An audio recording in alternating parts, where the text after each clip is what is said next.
Moi, j'ai déclaré la maladie. Enfin, déjà, je suis fille d'agriculteur, d'agricultrice. Mes parents avaient des vignes, du maraîchage, des pommes de terre, entre autres, qu'on traitait beaucoup en Loire-Atlantique. Et donc, j'ai été baignée là-dedans. Baigner, c'est bien le mot, parce que vraiment les produits phytosanitaires, on ne faisait pas attention à cette époque-là. Et j'ai été agricultrice, donc en 1988, je me suis installée comme agricultrice dans le centre-Bretagne. Auparavant, j'avais travaillé dans les fermes aussi. Et en 2009, en 2001, j'étais obligée d'arrêter parce que j'avais des problèmes de santé. Entre autres, mon bras, il me lâchait. Je ne sais pas pourquoi, mais d'un seul coup, il me lâchait. Des problèmes de dos, des problèmes... voilà, j'étais obligée d'arrêter. On a fait un dépôt de bilan.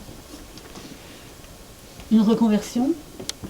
J'ai fait une reconversion en médecine traditionnelle chinoise parce que je me suis soignée comme ça. Et ça m'a permis de me sortir dans un premier temps de cette difficulté. Et en 2009, je me suis mis à trembler. Mon petit doigt, d'abord la main gauche.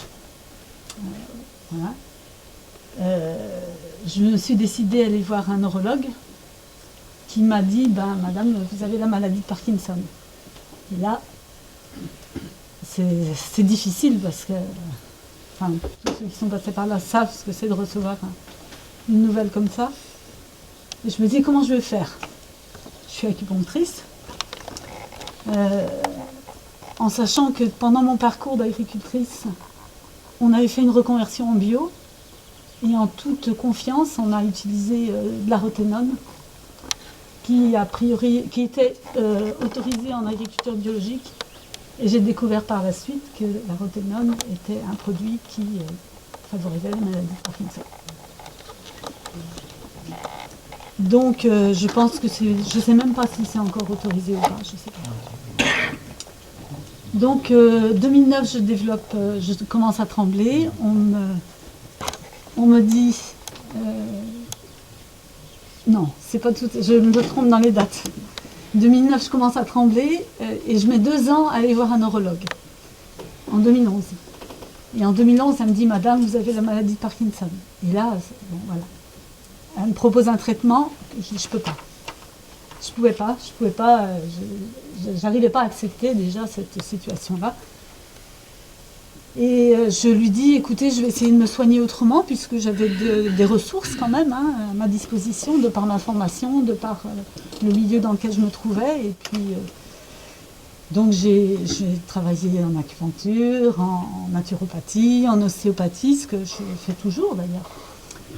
Et puis quand même au bout d'un temps, ça commençait à s'aggraver, donc je suis retournée la voir et on a commencé un traitement avec Zilek.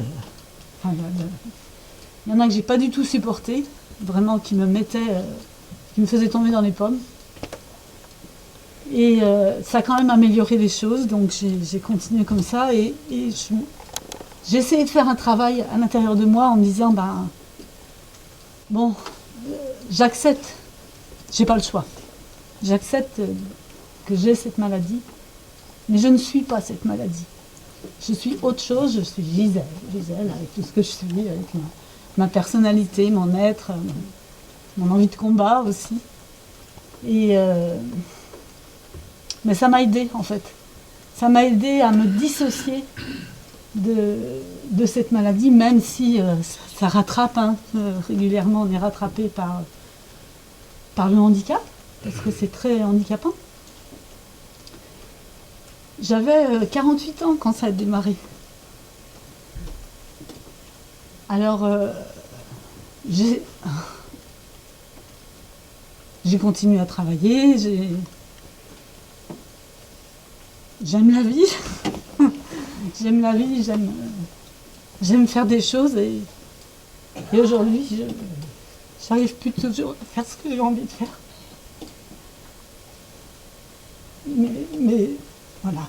Je continue quand même parce que malgré tout, on découvre des choses. On ne peut plus faire certaines choses, mais j'ai l'impression que ça m'ouvre aussi à une autre compréhension de la vie, des gens,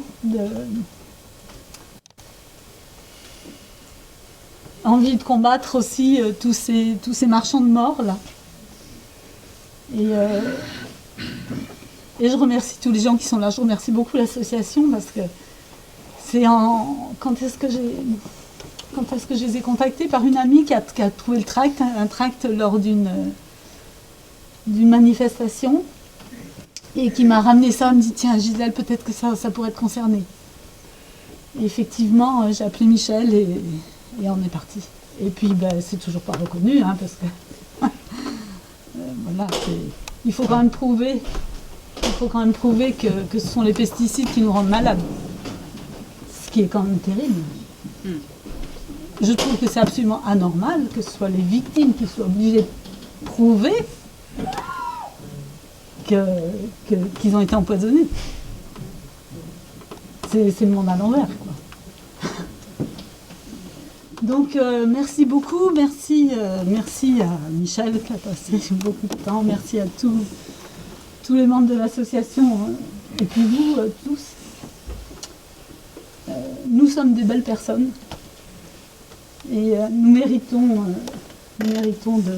d'être heureux, d'être reconnus. Et voilà. Et merci.